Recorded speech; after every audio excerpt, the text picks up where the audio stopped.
Hey guys, I'm back. I've been gone for a little while. I didn't have an upload last week because I was in Moab, Utah. We took a little family vacation out there, but I'm back now. And while I was gone, we got in the new Feelfree Dorado. We've been waiting for this one for a long time. If you follow us on Facebook and Instagram, you may have seen Bill and Josh's live video, live walkthroughs. But since I have it here and I'm back, I wanted to give a quick walkthrough video, and then I do plan on getting it out on the water and giving a full review video. But this is just for you guys to sink your teeth into, get you excited, because this thing is beautiful, man. It has some incredible curb appeal, really nice sharp lines. I'll have Bill just kind of come in close and just get a panning shot over the top of this boat. It's huge. It's got a massive standing area right here, which I love that. I love the huge side areas here. You have lots of room for tackle boxes. You can put your pliers. You can mount your retractors on the inside. Just gives you a ton of options for storage inside the boat. They put the little pillar in here for support, but you also have storage behind. So you could fit, I don't know, 6, 8 plano boxes right at hand. So the pedal drive's the same as what we've been seeing. It's the overdrive. I actually have my old demo model, because what I found is that as you pedal them more and more and more, the drive breaks in, the drive gets smoother. So for my demo, I'm actually going to use my old drive that I've been using in the lure. Up front, you got a couple of cup holders, little cubbies. This is meant so the whole deck drains down into the plate here. We'll talk about the scuppers a little bit later on in the video. Up front, we have it set up with the Dakota lithium battery. And we like this because it's super lightweight, easy to rig up, gives you a couple extra USB ports, and it weighs nothing. It doesn't add a lot of weight to the kayak.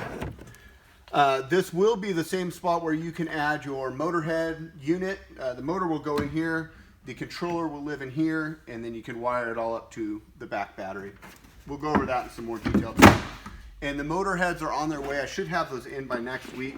I'll definitely give it a test out with the motor. I'm excited to try that. The front, another big tank well with bungee on it, 2 flush mount rod holders for horizontal rod staging. The molded in handle like you guys are used to seeing from Feelfree. What you're not used to seeing is, check this out. Got the buttons on there?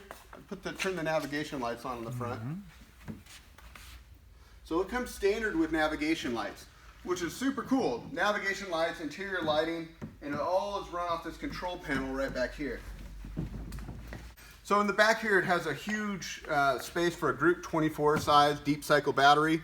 We didn't wire that up because we don't plan on motorizing this one just yet.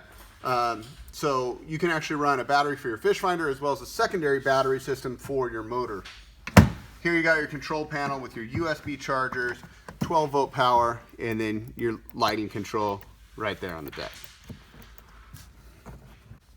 Behind is your tank well. You've got 4 rod holders that are sort of angled out of your way, and then a big tank well that'll fit any black pack, Feelfree crate, cooler, etc. Not a huge tank well, but still pretty good size. Feelfree tracks on the back, Feelfree tracks along the top as well. And then typical Feelfree, you still get the big wheel and the keel, which is nice. I also like that they added a couple little skid guards, so as you're carrying it, you know, I'll just pick it up and move it. And it rocks side to side. You have the protector, so you're not damaging the hull. The other thing I like is you can pick it up without hitting that rudder. So if you're loading it in the bed of your truck, you can just slide it right in. You're not going to hurt your rudder. They're using the same beaver tail style rudder that you're used to seeing on the big fish now. And the biggest upgrade on this, as opposed to the old overdrive units, is the 8-ball shifter. The steering on this thing is so clean, so smooth.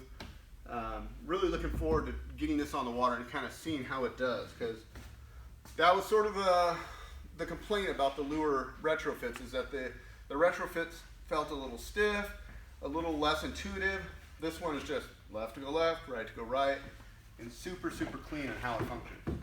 Somebody was asking me about paddle holders, and there is indeed a paddle holder right here on your left-hand side. So your paddle will just run along the side there, and you clip in when you're not using it, just like that. To raise and lower your rudder, you have your rudder control right here. Drop the rudder down, pull the rudder up, it's spring-loaded. If you are to hit something, it's just going to bounce right up.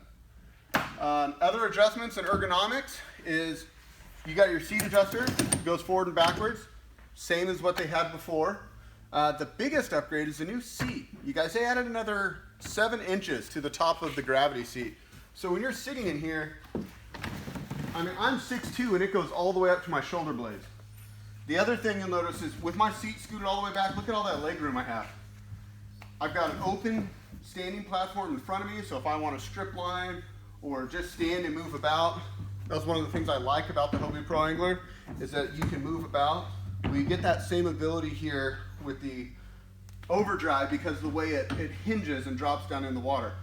Gives you a lot more open standing area, which I think is a really nice additional feature.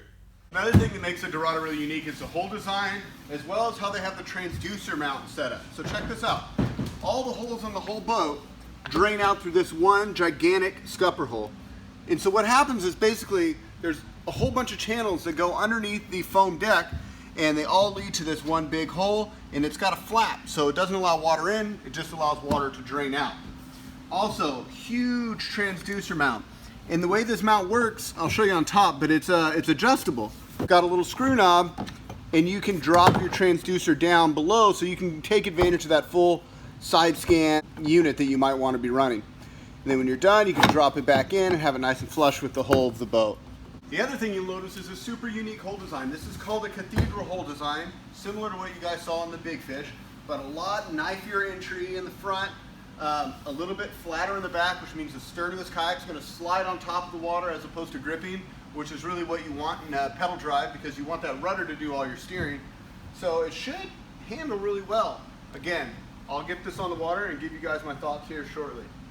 So the only other thing will be the motor head, and we're excited to get those in next week. I will put it in this boat and show you guys how that all works. I really like the idea of having the ability to pedal, and then you just simply click in the motor and you'll have a power control. Will be right here. It'll be forward, reverse, and your speed. So if you wanted to just motor your spot, you have an ultra efficient brushless motor that's going to get you there, and then once you get to your spot, you have your pedal drive for control and dexterity, just putzing along the shoreline. Really exciting stuff from the guys over at Feelfree. I think the Dorado is kind of their take on the one-man bass boat, similar to a native watercraft Titan, a Hobie Pro Angler. Who else has got those big boats out there? The Jackson Big Rig HD FD. So I'm excited for this boat to be in our shop. I'm excited to put it up against the Titan 12, put it up against the Big Rig HD FD, and just kind of see how it stacks up. But as far as what it comes with, as far as curb appeal, the forethought about wiring and electronics, this is really a step up. I think this is the future. I'm excited to see how this evolves and progresses and see if more companies kind of step to the market with something similar. So you guys, that's just my quick rough and dirty walkthrough. Again, I'm going to get it on the water for you guys, so definitely if you're not subscribed, go ahead and click that subscribe button, and we're going to keep the videos coming. If there's anything that you guys want to see this compared against, leave that in the comment section below, and I'll try to make that happen here within the next couple of months. Until next time, you guys, this is Dan from Headwaters Kayak Shop wishing you happy paddling. We'll see you on the next one.